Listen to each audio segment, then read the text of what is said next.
Alright YouTube, how is it going today? So, bright and early, Saturday morning, I decided to come out here and kind of do not a wizard tutorial, but I wanted to show people the basics and kind of the stuff that a lot of people just don't grasp or understand, because wizarding is a fairly new form of inline skating. It's less than a decade old. It started in 2015. And some of the tricks, the terminology, and understanding the basic gist of it is hard to grasp. It really is. A lot of people it doesn't make sense to them. You know, what is a gazelle?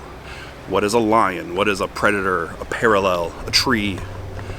So, whoa, almost fell over there. So I kind of wanted to go over the three basic levels of wizard skating and kind of where you should get started and what the name is, terminology is stuff. I'll wait for the skateboarder to go past. So yeah, I just want to go over the basics. I want to go over the terminology. I want to give you an understanding of where to get started with wizard skating. And the best place to start, in my opinion, is to just go skate. Just get skates under your feet. Don't worry about tricks. Don't worry about names. Just go skate. The number one key to wizard skating is being confident and controlled on your feet, or on your wheels. Probably better put. Skating like a baby deer with, locked knees and unbalanced is not a good starting point for wizard skating. You want confidence. Now, if you are brand new to skating and you want to do wizard skating, then go ahead and do it. But I suggest getting out, rolling around. You don't have to do anything. Just get confident on your skates. Number one. Number two is so the starting point of all wizard skating is a maneuver called the predator. And all it is rolling forward in a straight line. Properly positioning your feet over your wheels. Do this to feel out your rocker. So back on your heels is going to put weight on your rear wheels. Up on your toes is going to put weight on your front wheels. You want to kind of have a good balance point depending if you're going forward or backwards. So if you're going forward, you want your weight to kind of be centered right underneath your ankle. So that way, depending on if you're a 5-wheel PR or advanced frame, or if you're riding an NR 4-wheel skate, the weight needs to be distributed properly on those wheels. So if you're riding forward and your weight is under your ankle, your weight's going to be directly on those back two or middle two wheels. And that's where you want to be. If you're going fakie, you want your weight to be on the balls of your feet. And that's going to be either in the front two wheels or the middle wheels, depending on how precise you are. And that's kind of where you want to keep your balance. There's a lot of videos, especially Sean Unwin has done some videos about doing the predator and kind of focusing on your balance. It's important to focus on that balance, because this foundation is the cornerstone of all wizard skating. I suggest doing it as much as you can until you're sick and tired of doing it. You may not feel the rocker right away, and especially if you have brand new wheels, you probably won't feel the rocker. But once you're worn in a bit, you'll start to feel it. Me standing here, I can kind of feel my rocker a little bit, but it's minuscule. From there, you have Predator 1, which is basically the same thing as a Predator, but it's on one foot. Okay? So balancing, holding that one foot, holding the position on that rocker, trying not to run back and forth or edge to edge, just straight line, precise, controlled. That's what wizard skating is about. Control. Let's see. Got my notes right here. All right, so the next up after the predator is the parallel. And a parallel is essentially just a predator through a carve. However, you kind of have a new aspect, which is called open or closed. Okay, so while you're doing a carve to your left, to your right, forwards or backwards, your feet should be staggered. Okay, so into your carve, if your feet are staggered properly and your knees are kind of, your front foot's leading into the carve and your back and going away from your trailing foot, that's called open. If it's the other way around and your leading foot is going into the circle and your back foot is kind of almost like running into your skate and you're trying to like almost cross over your skates, that is called closed. So it's the idea of, if you're like this, that's closed. If you're like this, that's open. Does that make sense? So closed, you're closing in on your skates. Open, you're opening up from your skates. And that goes this way too. So you'd have open, closed. Closes this way, opens this way, opens this way, closes this way. And that translates into everything. So positioning of your feet on your stagger through your carve dictates if it's open or closed. Play around with that. Play around with open and closed, because later down the road it's going to get more and more important. You can, once you have your parallels, forwards, backwards, open, closed, there's 8 variations of a parallel. So getting it every single way and mastering it is going to benefit you down the long run. Okay, so you're building a structure here. Your predator is your foundation. Parallel is your framework, I suppose. So we're building up here. Within that, just like the Predator 1, you have a 1 foot parallel, which is called a tree.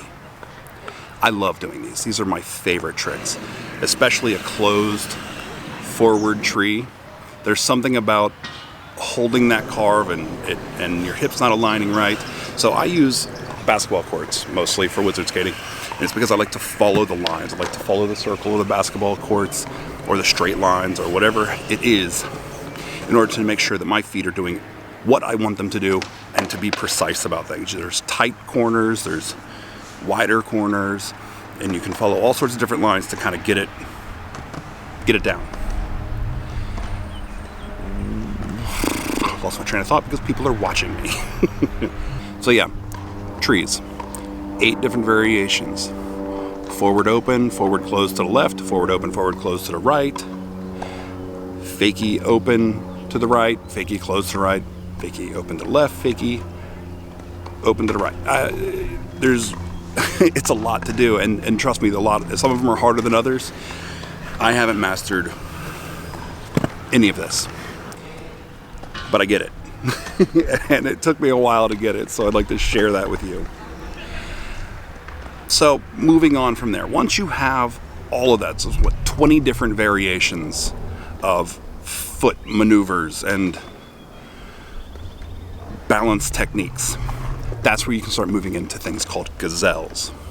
So a gazelle is basically a transfer of 2 different parallels.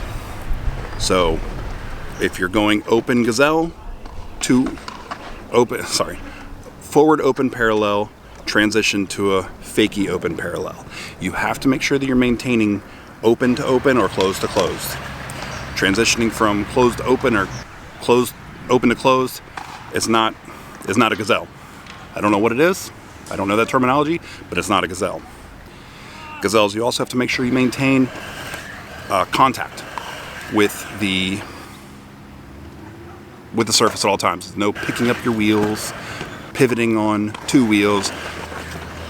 Focus on keeping contact throughout the maneuver, and it's the rotation and the rolling of the edge of the wheels. So that's the key, that's the click moment for gazelles, is when you can enter in to something, roll your edges over, and come out. Hopefully I get good angles on this and I can show it to you. I'll break it down for you as slow as I can so you can see.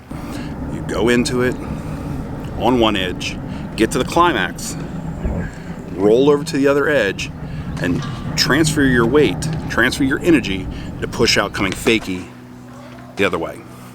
That's the key to gazelles. It is that edge work, the edge transition, the rolling over the edge, whatever you want to call it. That is the key to wizarding, okay? Wizarding is a broad spectrum. That's the key to gazelles, okay? But that's going to translate into other things, lions, S-turns, things like that. So a lion is basically the same thing. It's a tree, okay? So one-footed parallel, or a one predator one through a carve. It is a one-footed carve to transition, rolling over to fakie, okay? Again, and this is, you can only do it on one foot, so you're only going to be open or closed. So really understanding that if you want to understand this and you want to see this to a really fine degree, and you cannot mess this one up, is a forward open lion, okay? So forward open lion forces you to feel that edge work, okay? You come into it like this, hit that edge, and then back out. There's no going around it. It is